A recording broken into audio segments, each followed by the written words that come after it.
Good morning, everybody. We only have 2 more chapters of this book to discuss, and so today we'll be doing chapter 21, The Furnace of Civil War from 1861 to 1865. Next, or later on this week, we're going to look at chapter 22, which is the ordeal of Reconstruction. And then we are officially done with the semester and with the book. Before we get started, I want to draw your attention to the Google Classroom. There are activities for you to do on there. There's some quizzes for you to take. Some of you still need to take your unit or your exam 6 for this semester. And so I would encourage you to get that done as soon as possible because time is ticking. Some of you even need to go do it on the WCJC Blackboard page. And I'm also expecting some book reviews from some of you. So this is going to be kind of a long video. I'm estimating about an hour and 10 minutes or so. So let's get to it.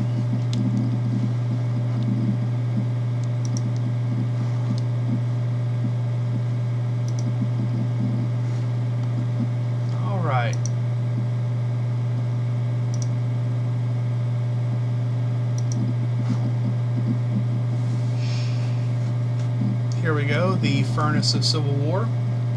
This starts on page 326 in your book.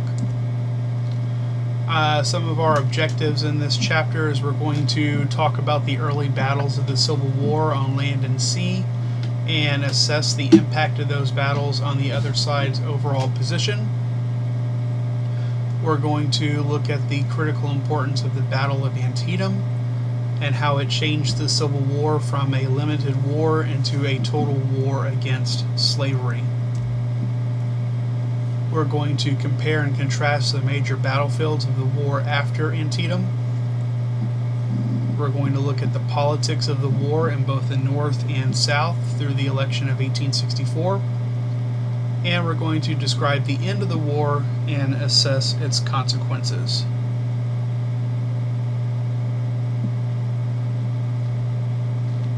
Here is the chronology, the part, the first part of the chapter where it has all the dates of when things happened. That's on page 327. And here is the quote that begins the chapter. Abraham Lincoln has the distinct honor of having 3 different chapters begin with a quote of his. So here he is from 1862. My paramount objective in this struggle is to save the Union, and is not either to save or destroy slavery. So we'll see just how that changes during the war as things progress. So in the last chapter, Girding for War, we talked about the very beginning of the war with the battle at Fort Sumter, and how it called for Union troops to enlist and volunteers to join the Union Army, and gave a false sense of confidence to the Confederacy. Well, as the months moved on, as it went from April and into the summer of 1861, most Union sympathizers in Lincoln expected a quick victory, that the Civil War would be over and it would just be a quick little thing and they'd be all home for Christmas. So during the early summer of 1861, the brand new Union Army drilled near Washington, D.C., getting their equipment together, their bright, shiny buttons and brand new musket rifles and all sorts of stuff. And there was a lot of expectation that they would go and engage the enemy soon. So an attack was planned on a smaller Confederate force at a creek on the other side of the Potomac River called Bull Run, and which is right next to a place called Manassas Junction. Those raw recruits were taken out of Washington, D.C., and when they got to Manassas, they met a group of soldiers who were standing in line ready for them to fight under General Thomas Jackson. And that wall of gray soldiers looked like a stone wall, and so that's where General Stonewall Jackson got his name, was that battle. They stood firm like a stone wall. They repulsed the Union troops, and then Confederate reinforcements arrived to cinch the victory for the Confederates, and the Union troops fled in confusion. The thing about Bull Run is that the war could have been over, yes, very quickly, if the Confederates had followed the Union troops back to Washington, D.C., but they were all tired and exhausted too. There had been a lot of people who followed the Union Army out of Washington, D.C. to watch the battle. They thought it was going to be a good, fun day.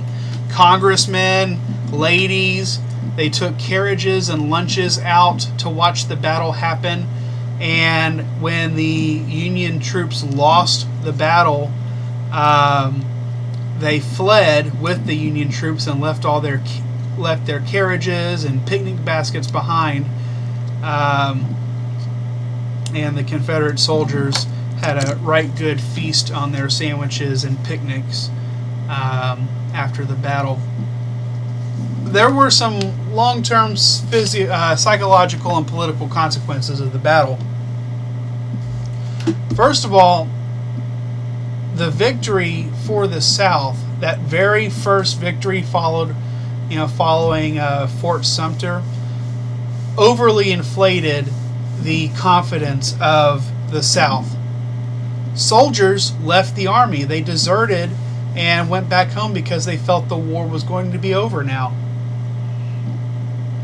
People stopped enlisting into the army because they felt the war was going to be short-lived. And as a whole across the South, preparations for a long war slackened and didn't pick back up again until later in the year. Because again, everybody thought the war was going to be over quickly given the Confederate victory. The defeat for the Union also was a psychological victory in the long run because it dispelled the illusion of a one-punch war, and as a result the Northerners buckled down. They got ready for a long war, and they continued pushing for enlistment and pushing for supplies. Here is a map of the first Civil War battle at Manassas. And you'll notice, or you should have noticed already, that I've called this battle two different names so far. I've called it Manassas and I've called it Bull Run. Well, this little creek through here is Bull Run. Okay? Actually, this is Bull Run. This is Little Bull Run. So this creek right here is Bull Run. And this is where the battle happened, right outside of Manassas, Virginia. And so I like battle maps. Here is the troop movements. And you can see the Confederate victory here. This is where Jackson's stone wall held up. And then P.T. Beauregard's troops came in as reinforcements and pushed the Americans back. I keep on saying Americans, but they're all Americans here. You just have some Union Americans and Confederate Americans. So, to give you a little bit of perspective here and why there's going to be two different names for a lot of the battles in the Civil War, Confederates often named battles after the closest town or village where the battle was fought at, while Union soldiers named the battles after the closest stream or river or landmark that came across. So you'll see here, this is just a picture from Wikipedia, and it has the southern name and the northern name for a lot of these battles. And you'll see that in this list they all have different names because, you know, the Southerners named theirs after the closest town, and the Northerners named it after the closest landmark. And since the North won, we generally use the Northern name for battles throughout the war.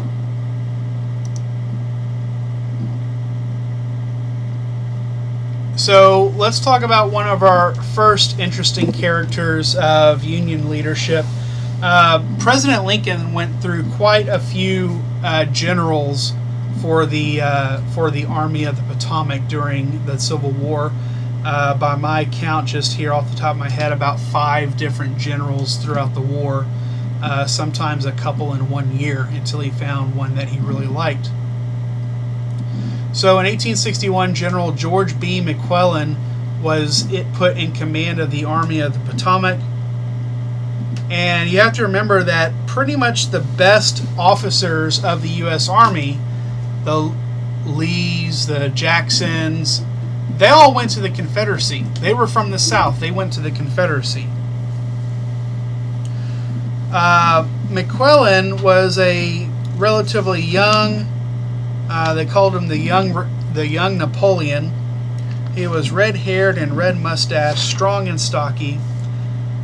He was 34 years old, had been a graduate of West Point Military Academy, and had seen plenty of fighting in the Mexican War, and he was probably the most experienced person to lead the Army. But experience doesn't necessarily dictate success. He was a superb organizer and drill master. He whipped the Army into shape. His troops loved him. He was a perfectionist who seemed not to have realized that wars cannot be won without risks. And what that means is that he was overly cautious. He wouldn't go and put his troops into action unless he was certain he would win. Which you can't, that's a perfect world. You can't fight a war like that because you won't win every battle. And that's one of the reasons why his men loved him so much, is because they didn't have to fight a whole lot under McClellan. He kept them out of battles that he wasn't certain about. He consistently believed that the enemy outnumbered him, when in fact most of the time they didn't, and he could have gone and fought battles against the Confederates. He might have lost or he might have drawn, but they weren't numerically better than him. And he was overcautious about all this. Lincoln accused him of having the slows, the quote, the slows. And McClellan didn't care for Lincoln all that much either. He referred to President Lincoln as the baboon.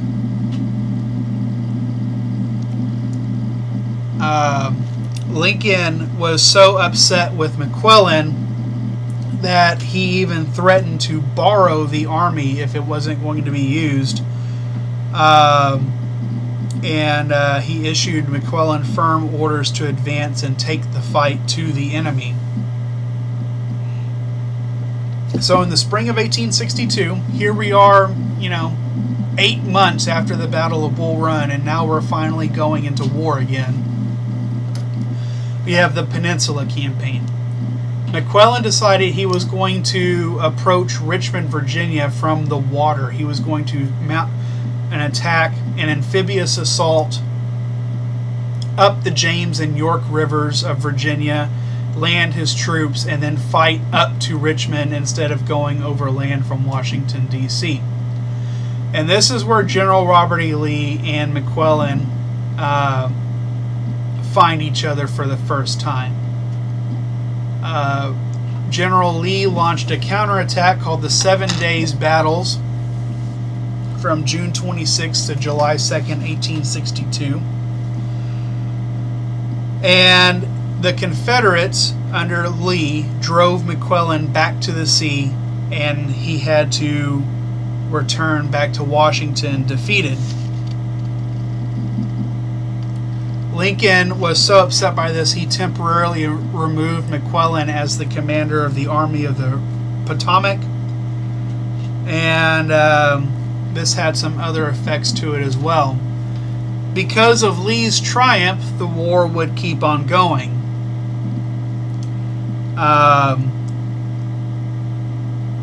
Lee, because of his victory, had in effect ensured that the war would endure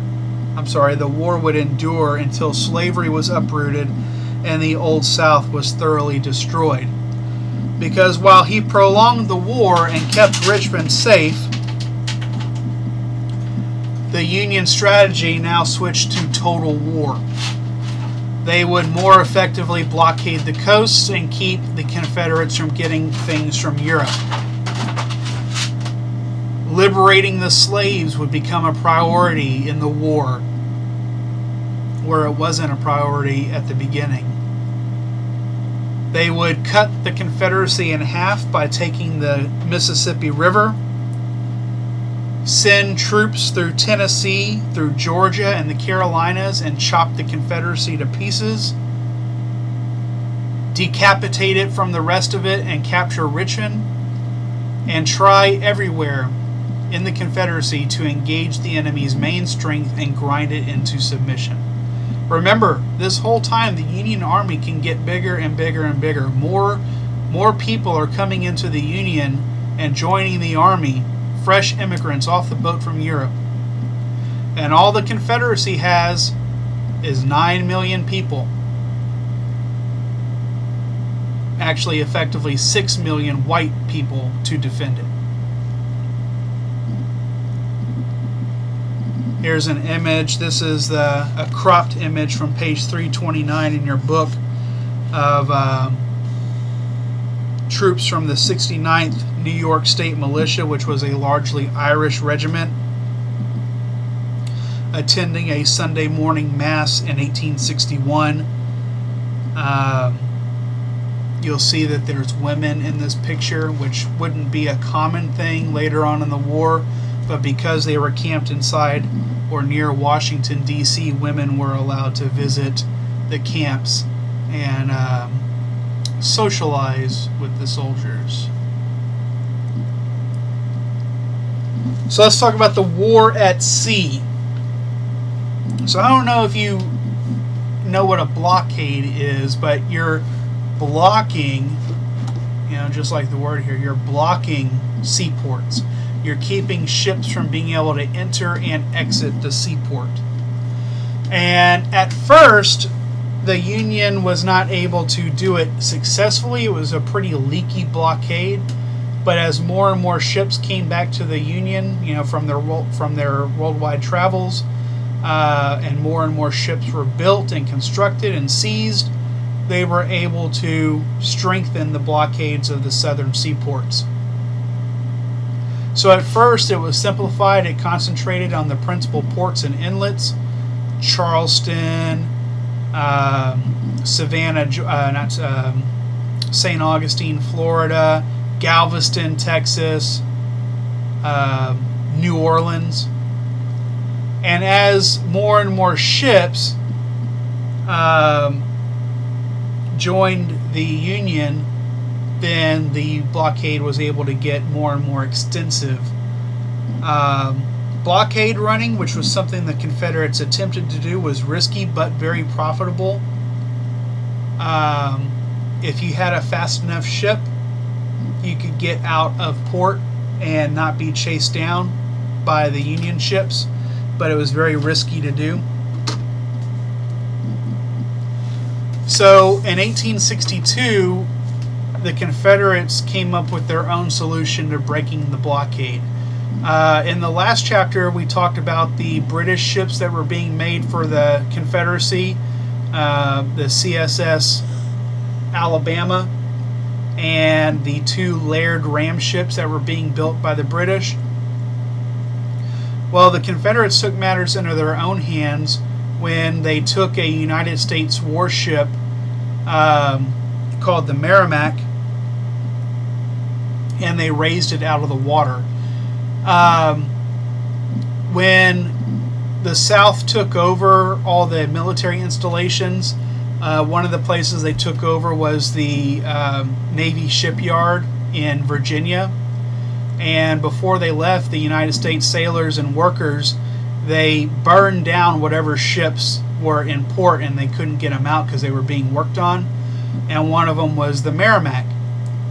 Well, all the top of the Merrimack is burnt up and gone, but the bottom down underneath the waterline was still good. It was still a wooden ship underneath there. So the Confederates, they take the Merrimack, and instead of rebuilding a ship, they make like a triangle hut on top of it, and they plate it with railroad rails, and they put cannons on it, and all of a sudden they have their own ironclad ship that they called the Virginia. This clumsy but powerful monster easily destroyed 2 wooden ships of the Union Navy blockading the fleet. And if the Merrimack had been able to escape port, it could have wreaked havoc on most of the other Union ships as well. But the Union, they were developing their own ironclad ships as well. And so their ship, the Monitor, arrived and fought the Merrimack to a standstill. Neither vessel could one-up the other one.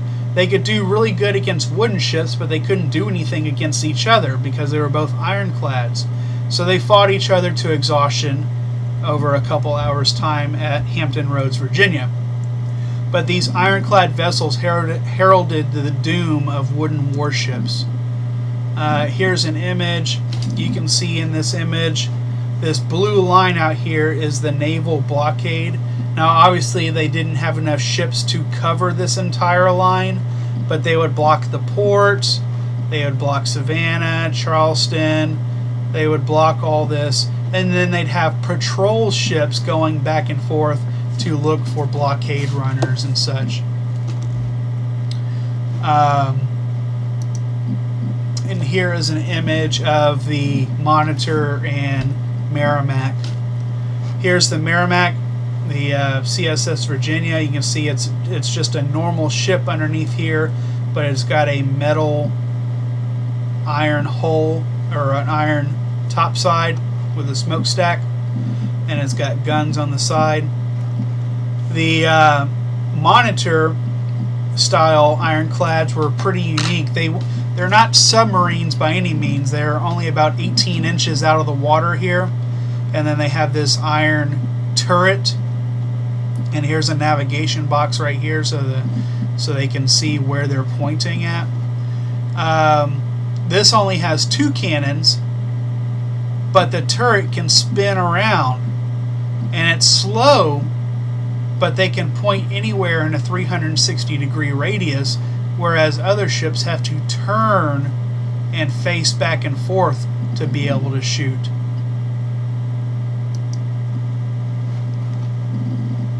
So now we're going to get to one of the most important battles of the Civil War.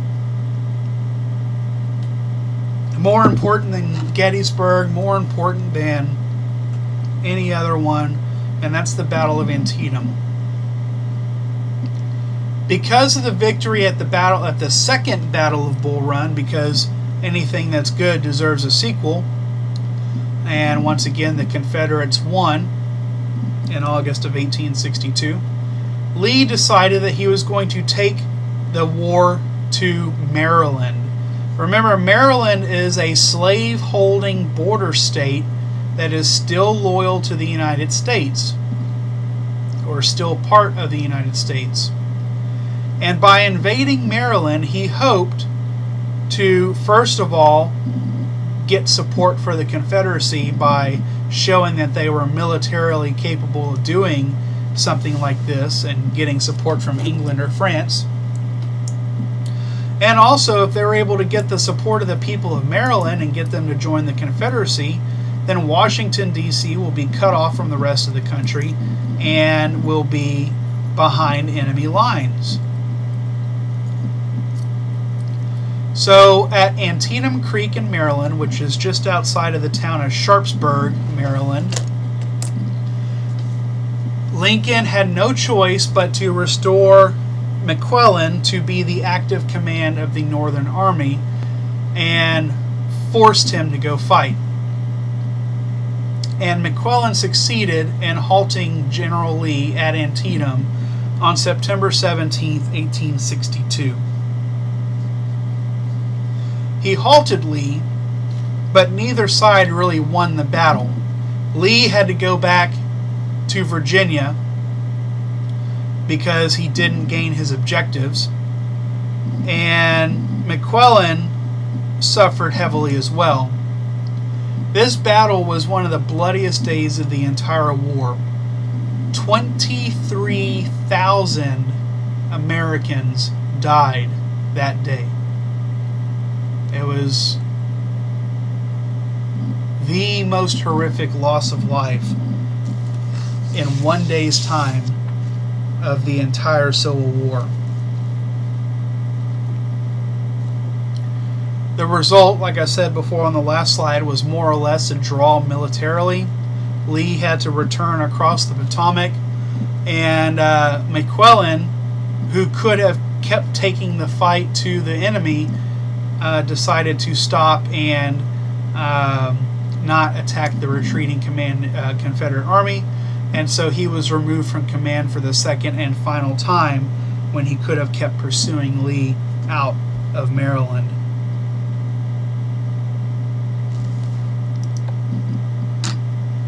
So, even though this is one of the most decisive battles of the Civil War, I don't think, to my recollection, that there's ever been a movie that specifically focused on the Battle of Antietam. It just doesn't have the storyline that Gettysburg does, with the heroism of Pickett's charge and all the emotion and whatnot. It's just a straightforward battle between two military forces. But it is probably the most decisive engagement of the entire Civil War. The Union was not expected to win. They hadn't won hardly anything yet in this war. They had lost a battle twice at Bull Run. And they were losing battles out in the western United States as well. But the Union's victory gave Lincoln enough ammunition for something he had been thinking about in his mind, which would have been emancipating slaves, making the war a moral cause rather than just a cause to reunite the country.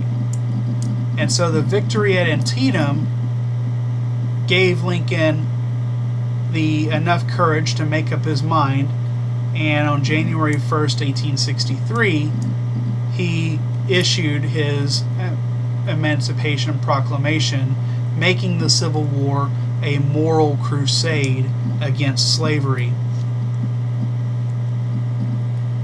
Here's an image. This is the same image that's on page 331 in your book.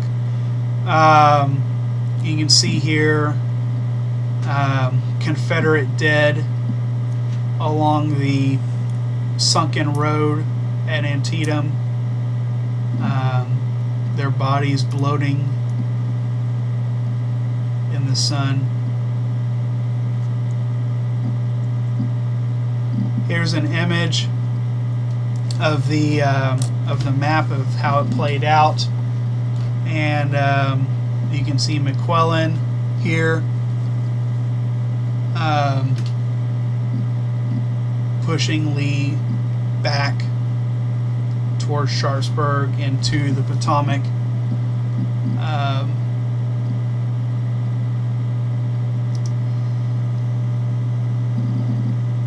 So the funny thing about the Emancipation Proclamation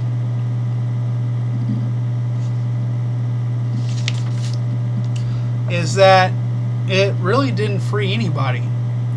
It was, as the book calls it, it's a proclamation without emancipation.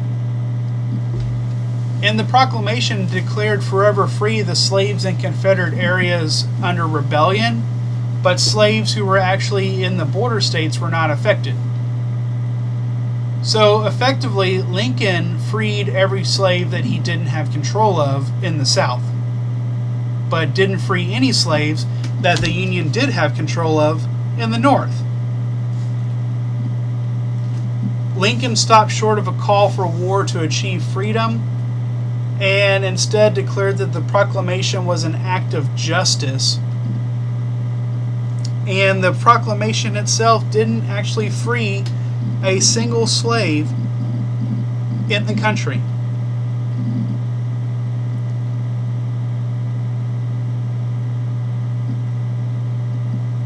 He only freed the slaves where he had no control, and that is in the Confederate States. The book puts it like this: in short, where he could, he would not, and where he would, he could not. Thus, the Emancipation Proclamation was stronger on proclamation than emancipation. But once the word of the Emancipation Proclamation got out, slaves liberated themselves. As Union soldiers would march through the South, the slaves would jump off the plantations and go join the Union Army as it marched through, trying to grant their freedom for themselves. The Emancipation Proclamation strengthened the moral cause that the Union had and was another nail in the coffin for foreign support of the Confederacy, because just like chapter 20 talked about, the people, the common people of England would not have stomached supporting a war that kept people in slavery. And once it became a moral issue of slavery versus freedom, there would have been no support from England or France for the Confederacy. The Emancipation Proclamation, although it didn't free anybody actually touched by slavery, it did foreshadow the ultimate doom of slavery by the 13th Amendment in 1865. Overall, it fundamentally changed the war. It removed any chance of a negotiated settlement between the North and the South, and it would be a fight to the finish. Eventually, when things get really drastic for the South and they consider surrendering, it will not be possible unless it's a total surrender.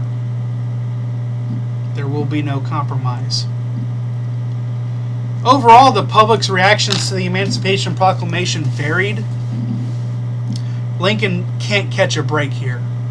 The abolitionists complained that Lincoln had not gone far enough with Emancipation Proclamation, or that he hadn't done anything soon enough. There were quite a few Northerners who felt that he had gone too far, that they had no say in states' rights or slavery issues. And in the North, opposition mounted against what they were starting to call the Abolition War. And many men who had joined the Army volunteered to fight for the Union, not against slavery. And so after the Emancipation Proclamation, desertions increased sharply as men gave up fighting and went back home because they didn't agree with the terms of the war. Also, once the word of the Emancipation Proclamation, or once the idea of emancipation started getting circled around, the 1862 congressional elections went heavily against the Lincoln administration. And while the Southerners were not able to, or had no desire to vote and send delegates to Congress, there were plenty of Northern Democrats who sympathized with the Southern Democrats as the war went on, calling Lincoln the fiend for trying to stir up a slave insurrection. But eventually the diplomatic position of the North improved because now they had a much stronger moral cause, and the moral position of the South correspondingly diminished. So let's talk about blacks in the Army. After emancipation, Lincoln moved to enlist blacks in the armed forces, and by the end of the war, there were over 180,000 blacks who worked and served the Union armies. Now, by and large, most of these blacks were not fighting in the front lines. They were, mule skinners, they were cooks, they were doing menial tasks within the army that then freed up other soldiers to go and fight in the front lines. But there were black regiments who fought quite heroically in battle. Blacks accounted for about 10% of the total enlistments of the Union forces, including 2 black Massachusetts regiments that were raised largely through the efforts of Frederick Douglass. In total, there were 22 Congressional Medals of Honor issued to enlisted blacks. And where black regiments did fight, they were extremely hit with casualties, often being sent into the roughest and toughest fights. Their casualties were extremely heavy. More than 38,000 died, whether from battle, sickness, or reprisals from vengeful masters. Many, when captured, were put to death as slaves in revolt. In one notorious case, several black soldiers were massacred after they had formally surrendered at Fort Pillow, Tennessee. And thereafter, vengeful black units cried, "Remembered Fort Pillow," as they swung into battle and vowed to take no prisoners. The Confederacy itself chose not to enlist slaves until about a month before the end of the war.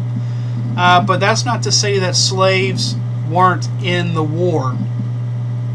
There were quite a few black servants, black slaves, who followed their young masters into battle, serving as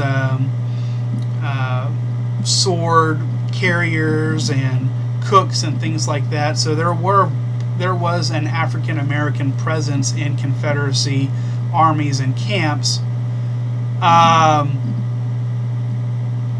There were quite a few Confederates. They were fighting 2 wars. They couldn't just fight the Union, but they also had to stay at home under fear that the slaves would rise up and slaughter the women and children back home. And so eligible young men who otherwise could have gone and fought in the front line were kept at home as home guards to protect the women and children.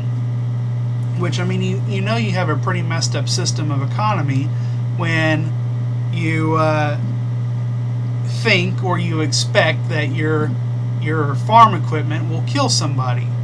And I'm not saying that because I think of slaves as objects, but I'm just saying a John Deere tractor doesn't kill somebody. So it's a pretty messed up system. Escaped slaves served as Union spies, guides, and scouts for Union soldiers in the South, and nearly 500,000 slaves abandoned their plantations and went to go join the Union soldiers as they marched south.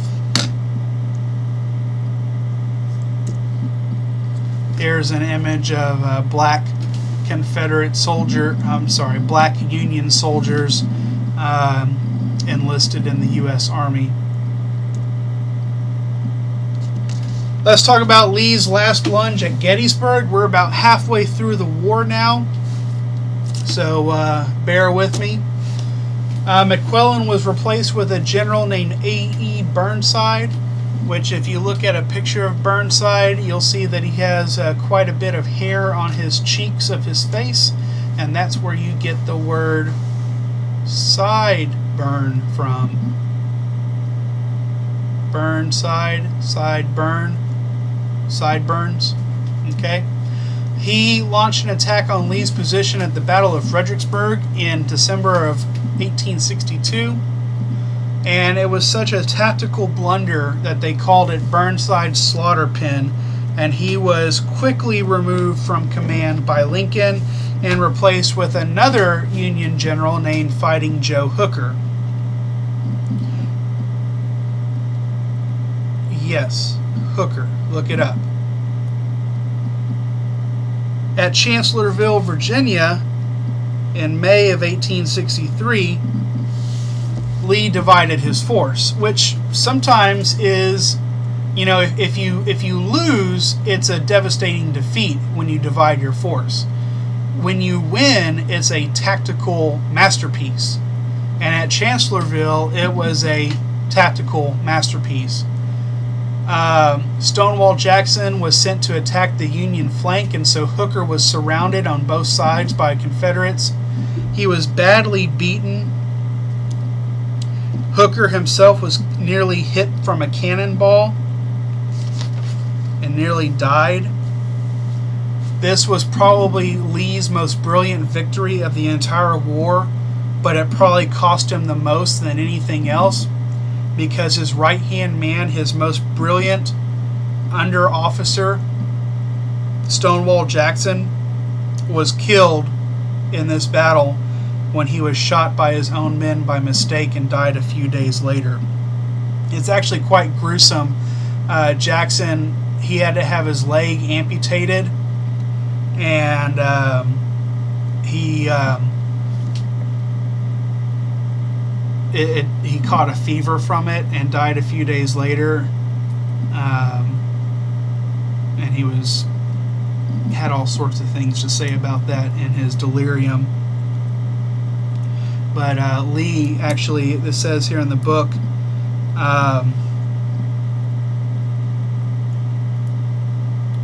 it says here in the book, "I have lost my right arm," lamented Lee.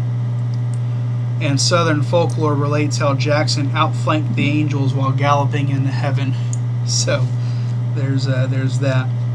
So this has consequences for Lee and the Confederacy, because the next biggest battle in July of 1863 is going to be Gettysburg itself.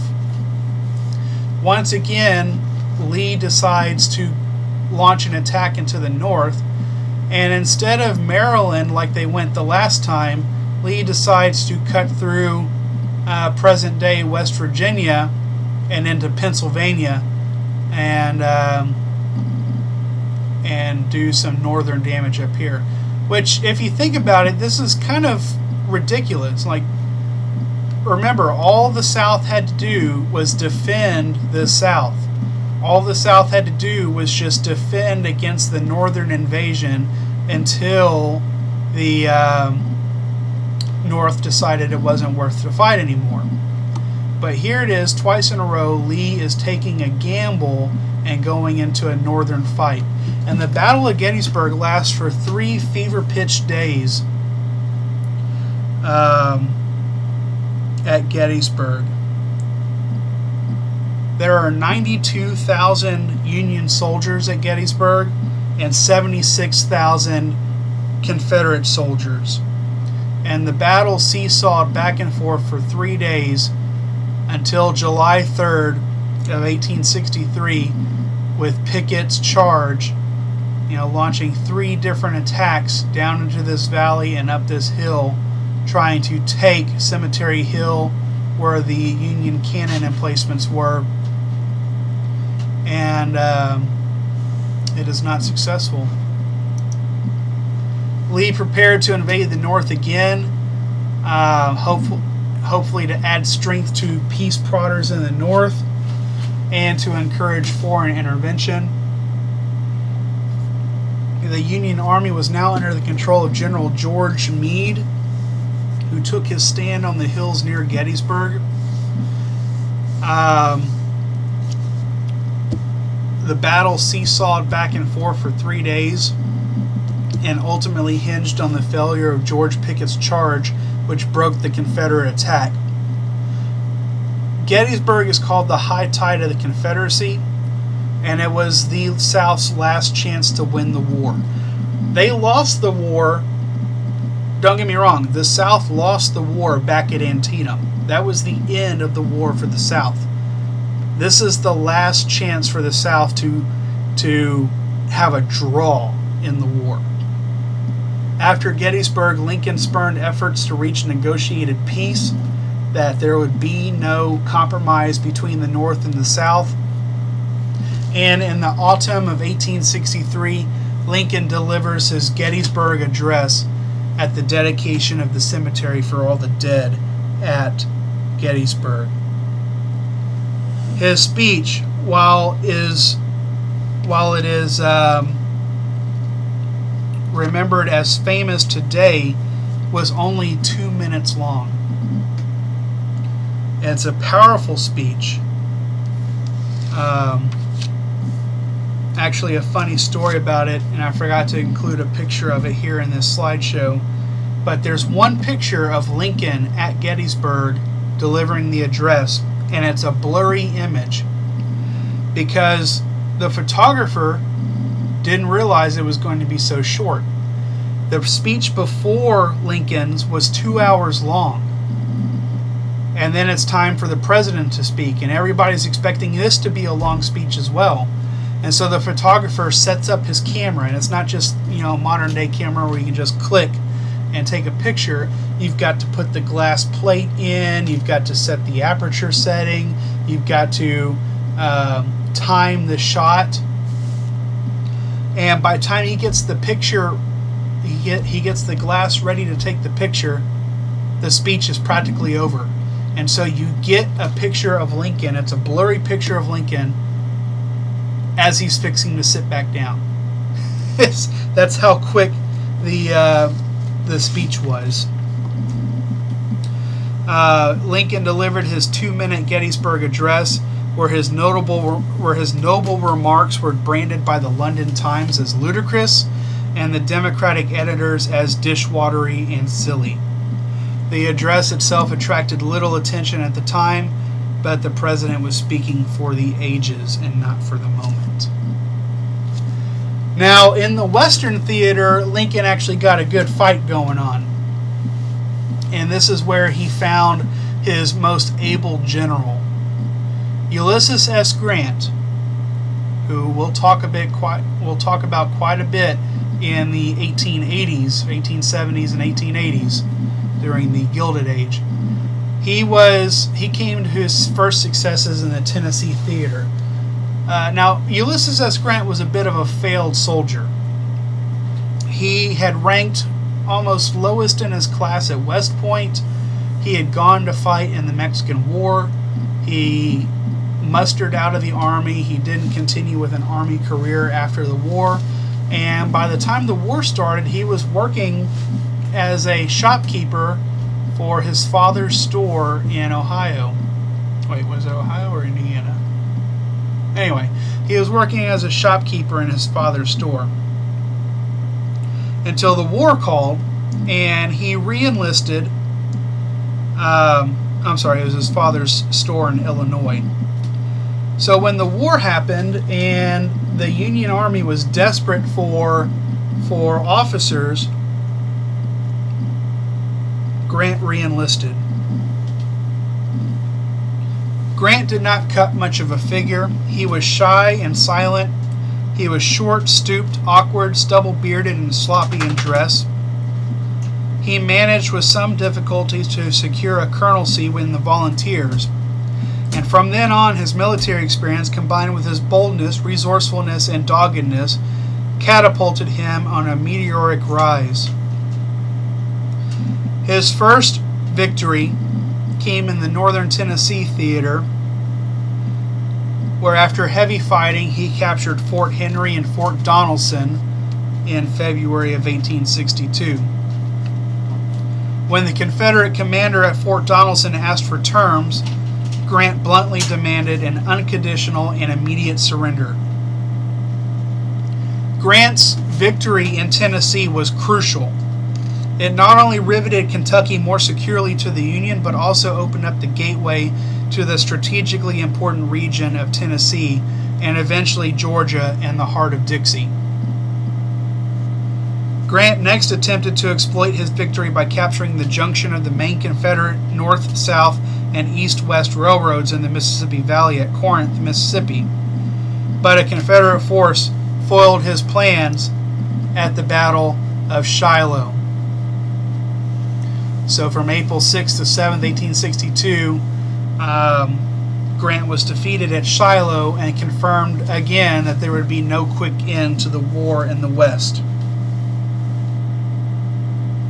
Because of that defeat, Grant was not very well liked by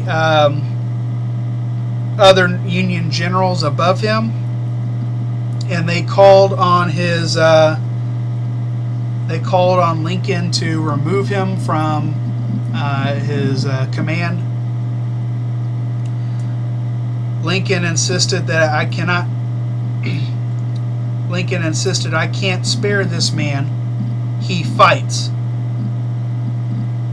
There were other reports that Grant drank too much while in command, and the president allegedly replied, "Find me the brand and I'll send a barrel to each of my other generals," meaning that Grant would go and do the fight when other generals would not, and that Lincoln did not care if Grant drank too much as long as he fought. In spring of 1862, a flotilla of Union ships commanded by David Farragut seized the city of New Orleans and cut off the Mississippi River from the world. From that point on, Union gunboats patrolled up and down the Mississippi River, both from the north going downstream and from New Orleans going upstream. The last Confederate stronghold on the Mississippi River was a little town in the bend of the river called Vicksburg, and it protected the lifeline of sources between the Western Confederacy and the east of the Confederacy. At Vicksburg, Grant goes down the river from Illinois, or from Arkansas, and goes down the river and surrounds Vicksburg and cuts it off from the rest of the Confederacy in a months-long siege. By the end of the siege, the citizens of the city of Vicksburg had been reduced to eating rats and dogs. Every single horse in the city had been butchered for meat, and they were constantly getting barraged by gunshots and by cannon shells all through the night. And on the 4th of July, 1863, the city surrendered the day after the Confederate defeat at Gettysburg. Of course, they have no way of knowing that the victory at Gettysburg had happened, but two huge events happened in July of 1863 that spelled the doom for the Confederacy. With Vicksburg being captured, the Mississippi River is reopened, which once again helps quell a strong peace agitation from Northerners who want to see an end to the war. Here is the image from page 336 in the book of the Grant campaign in 1862, capturing Fort Donelson, capturing Fort Henry, finally the Battle of Shiloh. 1863, Grant coming down the Mississippi River, circling Vicksburg, putting it under siege, Farragut coming up from New Orleans and up the Mississippi River, cutting the South in half. Here's also the image from page 337 in your book with General Grant on the left and General Lee on the right. Trained at West Point, Grant proved to be a better general than a president, and Lee was a gentlemanly general in an ungentlemanly business.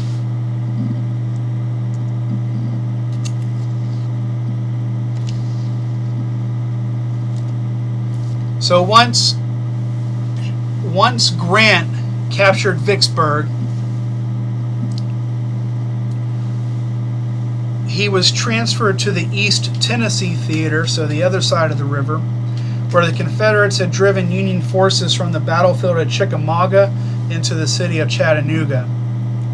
Grant won a series of desperate engagements in November 1863 in the vicinity of the besieged Chattanooga, including Missionary Ridge and Lookout Mountain. Chattanooga was liberated, and the entire state was cleared of Confederate Army forces. Grant was rewarded by being made the General-in-Chief of the Union Army and opened the way for the invasion of Georgia by General William Tecumseh Sherman. Sherman's another interesting character. He's another red-haired, red-bearded general in the Army. He's grim and ruthless. And Sherman captures Atlanta, Georgia in September of 1864 and burns the city in November of that year. After burning Atlanta, which was his supply base, Sherman marches his men 250 miles through Georgia, arriving in Savannah 5 weeks later. Along the way, his soldiers pillaged and burned whatever they found along the way, stole food, ate out of the larders of poor Confederate folks along the way, really making a name for himself in the South. There are still Southerners who spit when they say the name Sherman. But he makes it to Savannah and then cuts north through South Carolina and into North Carolina. Sherman had about 60,000 soldiers with him, and they cut a 6-mile wide swath of destruction through Georgia. They burned buildings, leaving only the blackened chimneys. They tore up railroad tracks along the way. They heated them up until they were red hot and twisted them into what they called iron donuts and Sherman's hairpins, therefore effectively taking whatever industrial strength that the South had and destroying their method of transportation with the railroad. They bayoneted family portraits and ran off with valuable souvenirs. One of the major purposes of Sherman's march was to destroy supplies destined for the Confederate Army and to weaken the morale of the men at the front who heard of their families being destroyed back home and taking them away from the war.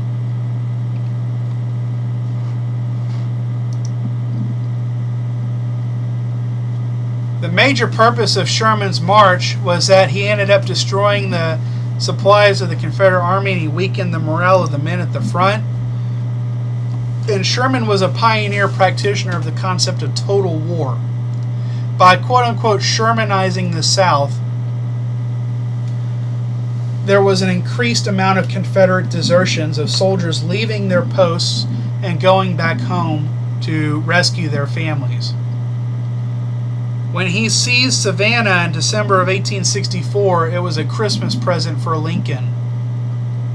Later, he veered into South Carolina, where the destruction was even more vicious, and many Union soldiers believed this state was the hellhole of secession, and the capital city of South Carolina was put to the torch.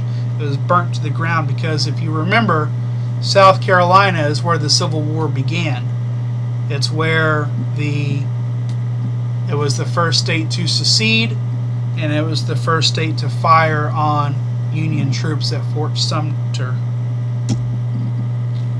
Here's an image of from page 339 of Sherman's troops tearing up the railroad tracks and lighting everything on fire, cutting down telegraph poles.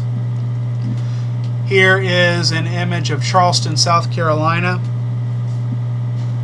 of some of the destruction that was there. Here's an image of Union soldiers taking apart a railroad track and pushing the rails out of the way. And here they would light a building on fire and put the railroad ties inside, or put the railroad rails in the fire, get them nice and orange hot, and then they'd bend them around telegraph poles, and they'd never be able to straighten out again. So let's talk about politics, because this whole time Lincoln is not only fighting a war against the Confederacy, he's fighting a war against his opponents in government as well. So the 1864 presidential election falls in the middle of this war, and even though there had been Northern victories, Gettysburg was a victory, Antietam was a victory, the biggest, most important battles of the war have all been Union victories. There was still a lot of political infighting in the North, and there was even factions within the Republican Party to get Lincoln out of the presidency. There was a group led by the Secretary of the Treasury, Salmon Chase, that were extreme critics of Lincoln in this war. They put together the Congressional Committee on the Conduct of the War, and they pressed Lincoln zealously on emancipation.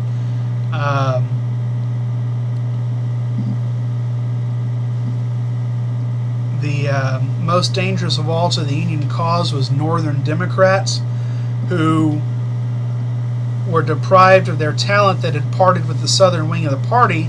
The Democrats who remained in the North were left with the taint of association with the seceders, and they divided up amongst themselves. There was a party of war Democrats and peace Democrats. The Copperheads were Northern Democrats who openly obstructed the war effort by attacking Lincoln, emancipation, and other issues throughout the war.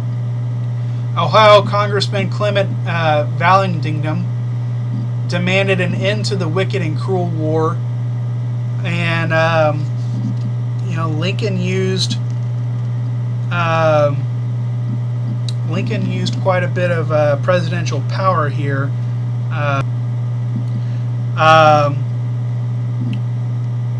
Lincoln started using presidential powers, like the sedition powers during the XYZ affair during John Adams' presidency. Lincoln decided that if Vallandigham liked the Confederates so much, he ought to be banished to their lines. And he was kicked out of the country. He was sentenced to prison for treasonable utterances. He was banished from the country, and he ended up making his way to Canada.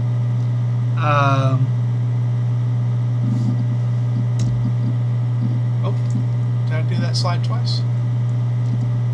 Yep, I did. So Lincoln depended on retaining Republican support while spiking the threat from peace Democrats and Copperheads, but the Republican Party feared defeat, and they joined with the war Democrats. And so they couldn't call themselves the Republican Party for this election, so they ended up calling themselves the Union Party. So this is the one and only election of the Union Party. And the Republicans passed temporarily out of existence. They joined forces in a coalition with the war Democrats, and Lincoln ends up running his second term for the Union Party. Lincoln's renomination encountered strong opposition. There were people who wanted to put Lincoln out of office and replace him with Secretary Chase. But the Ditch Lincoln movement collapsed, and Lincoln chose as his running mate Andrew Johnson, who was a loyal war Democrat from Tennessee. So you'd have a split party, a Republican and a Democrat in office. And they placed on the ticket to attract war Democrats and voters in the border states. The Democrats nominated General McClellan, Little Mac. And Lincoln's re-election at first was gravely in doubt. The atmosphere was charged by a secession of the atmosphere was changed by a secession of Northern victories, and many soldiers were furloughed to support Lincoln.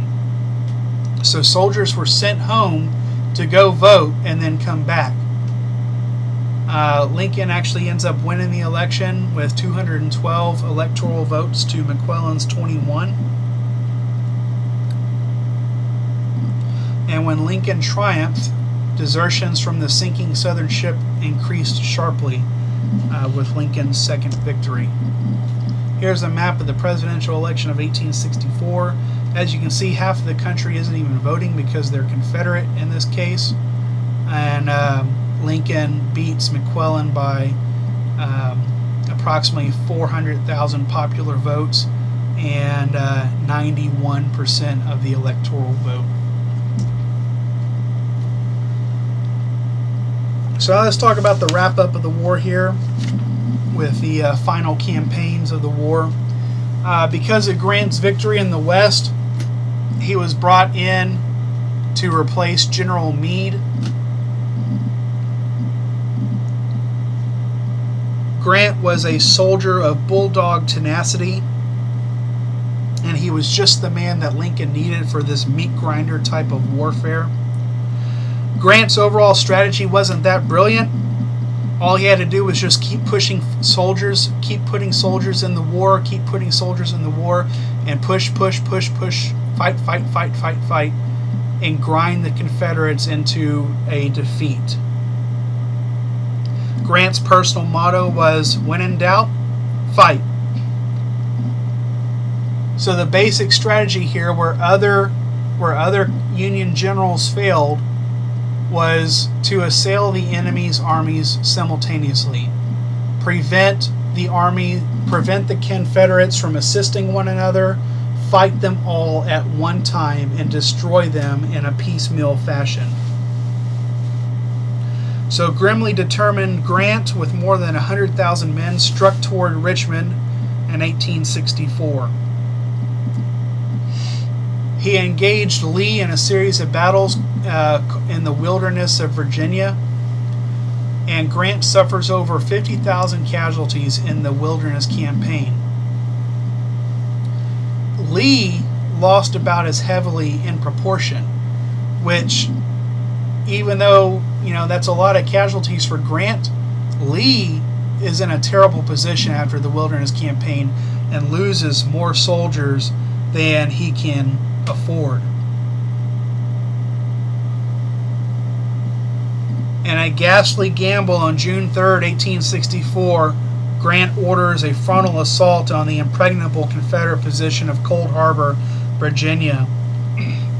Union soldiers advanced to almost certain death with papers pinned on their backs bearing their names and addresses. And in a few minutes, about 7,000 men were killed or wounded. The public opinion against Grant was that he was the butcher. Grant's reputation was undeserved. Lee's was definitely overrated. Lee suffered 1 casualty for every 5 soldiers that he had, whereas Grant lost 1 in 10 soldiers. Then again, Grant had more soldiers to use than Lee had by this point in the war. In February of 1865, Confederates tried to strike a peace between the two countries, which is what they should have done way back in the beginning of the war if they wanted to succeed, but they didn't. Lincoln could accept nothing short of a union and emancipation, and the Southerners could accept nothing short of independence, and so the fight went on.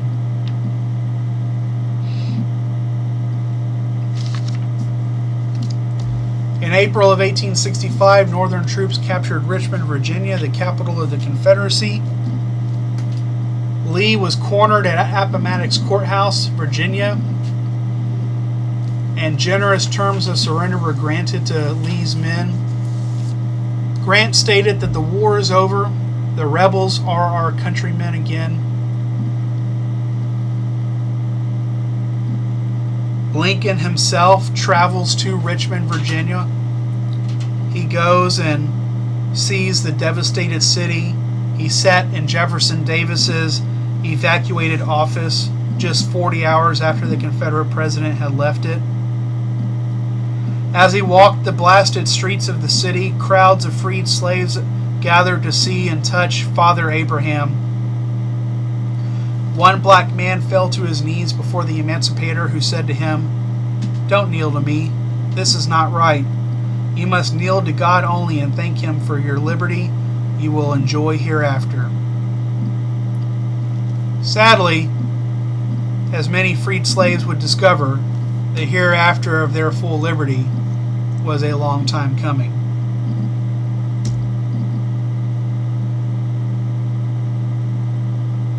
On April 14th, 1865, Good Friday, only 5 days after Lee's surrender, Ford's Theater in Washington, D.C. witnessed its most sensational drama of all time.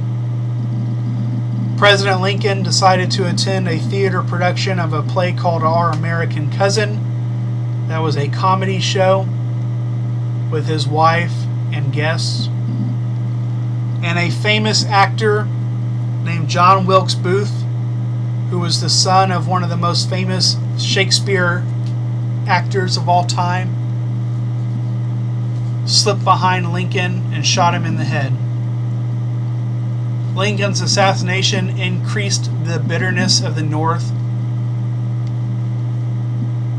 and those Northerners suddenly had a reverence for Lincoln they had never had during the war, and they demanded harshness, not forbearance, towards the South. As Lincoln died, all of the tact, reasonableness, and the common sense that he possessed faded away, and his successor, Vice President Andrew Johnson, lacked all of those qualities. Here's the image from page 342 of Lincoln's funeral procession. It's actually kind of one of those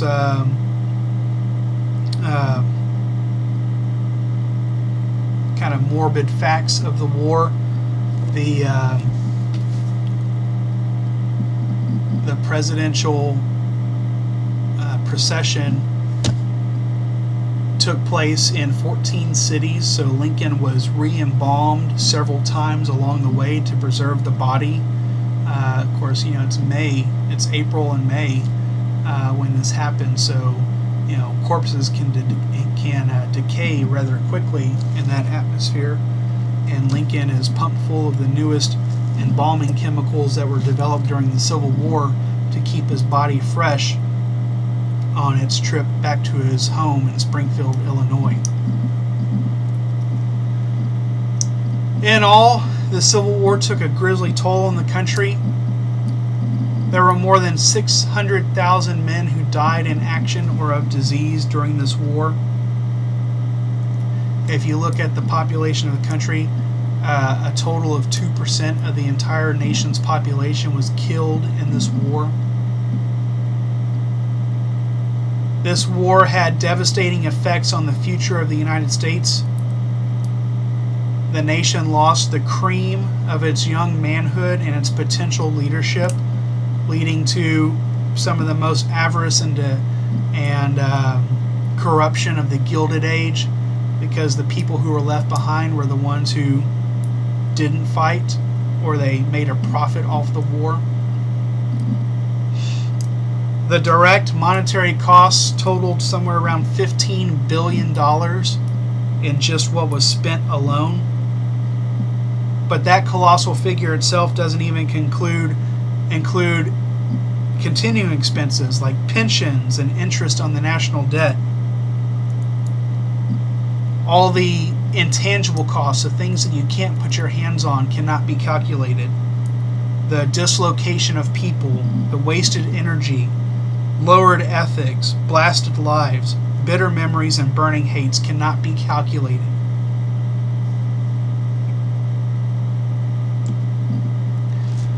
The greatest constitutional decision of this century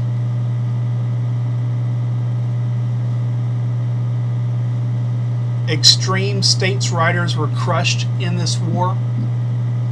The national government emerged unbroken. The ideas of nullification that were started with Thomas Jefferson way back in 1798 and secession were finally laid to rest. and American democracy was put to its supreme test, and it prevailed. The American experiment, even though it cost 2% of the country's lives, was preserved.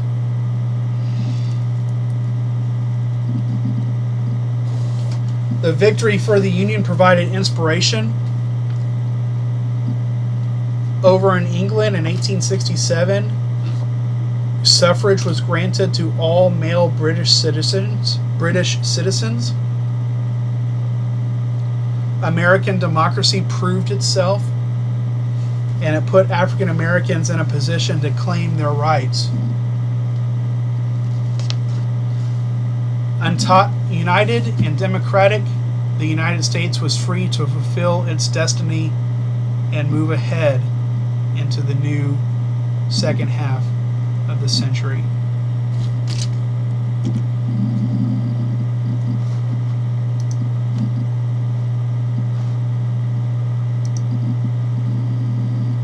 Okay, well, that was quite a long time there. That's 1 hour and 17 minutes by my count.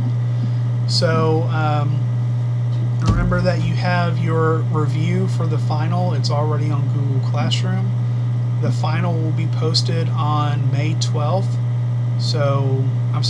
The final will be posted on May 10th and will be available to take, and it needs to be completed by May 12th at midnight, and that is at the latest that it can be.